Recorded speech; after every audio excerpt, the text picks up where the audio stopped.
once was a wealthy merchant who lost all the ships he owned in a terrible storm. He was forced to move to a small house in the country with his 3 daughters. The merchant and his youngest daughter, Beauty, worked in the fields. His 2 eldest daughters did nothing but complain. One day, a friend arrived from the city with news that some of the merchant's ships had washed up in a nearby port with their cargo still intact. Everyone was filled with hope, and Beauty's sisters were convinced they would be rich again. Bring us dresses of silk and some fine shoes, Father. And a carriage to ride in, so that when we return to the city, everyone will marvel at us. Oh, very well. But what shall I bring you, Beauty? Well, there is something I'd love to have. Please, Father, bring me back a rose. We never see any here. Oh, what a stupid present. I'll bring you back the very best rose, my dear. But unfortunately for the merchant, the trip was a failure. The goods that were salvaged had been taken by the bill collectors, and there was nothing left. On the way back home, he lost his way and looked for shelter from a violent storm. Cold, tired, and hungry, he came upon a brightly lighted palace.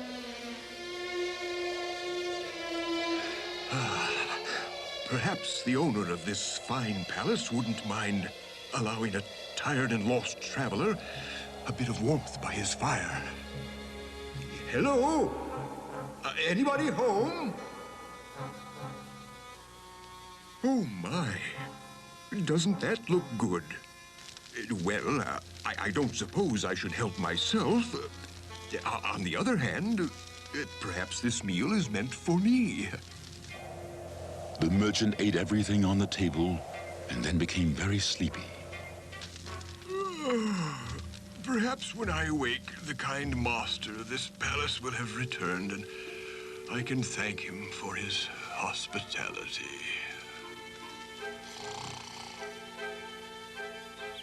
The next morning, the merchant hurried into the garden. Remembering Beauty's wish for a single rose, and without thinking anything wrong, he broke one off from the bush.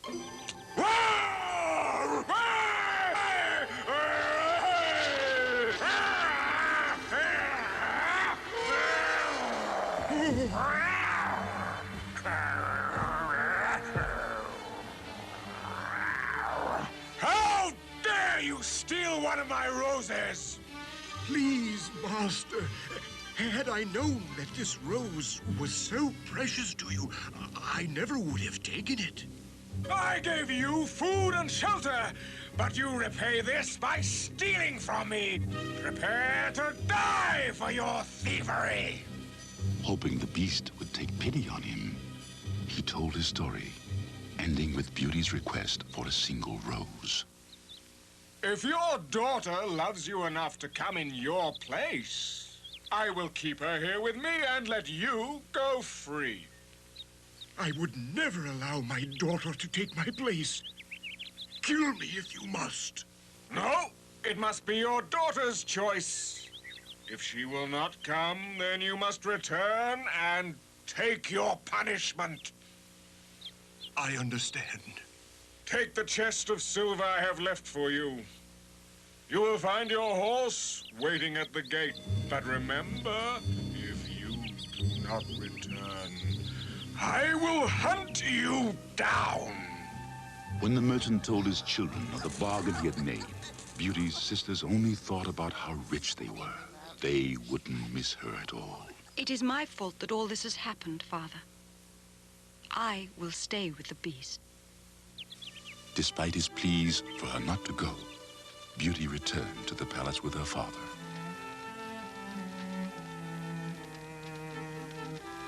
How kind this Lord is, to have thought of all our needs. Good evening, merchant.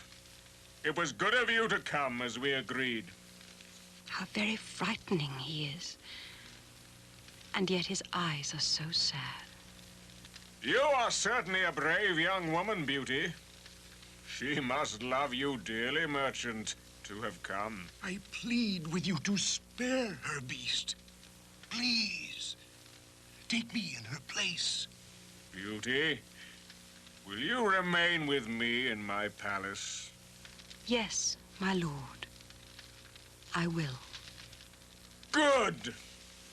In this palace, you alone are the mistress. You may refer to me as Beast, for that is what I am. I ask only that we speak the truth here. And you, merchant, you shall leave in the morning and take with you 3 chests of gold. And now, I bid you good night. In the morning, Beauty said goodbye to her father and was then alone. She went to her room, and there she found beautiful clothes and jewels of every kind. The Beast will be pleased to see me wearing his gifts. Poor Beast, with all his wealth and love of beautiful things, he is wretched and lonely. I will try to help him be happy. Little bird, you are like me. I will never leave this palace either. Where do you spend your days, Beast? Do not ask me, Beauty. Please, tell me what you do. I hunt. I prowl the woods for prey. I am an animal, after all. I must kill for my meat. Unlike you, I cannot eat gracefully. How very sad. Beauty stopped asking questions that might hurt or embarrass the Beast, and as time passed, she found him so kind that her fear soon vanished. Tell me, Beauty, will you be my wife? No, Beast. I am sorry, but though you are kind and have treated me fairly, I can never be your wife because I do not love you.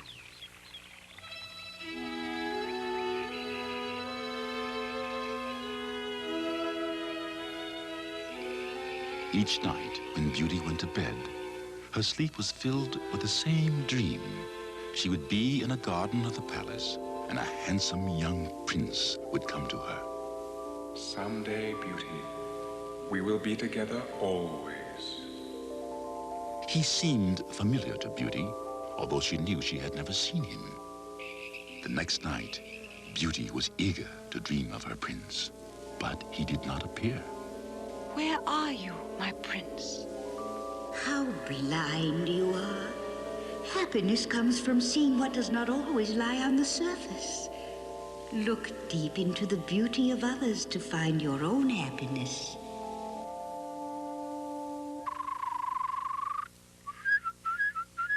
Good morning, little bird.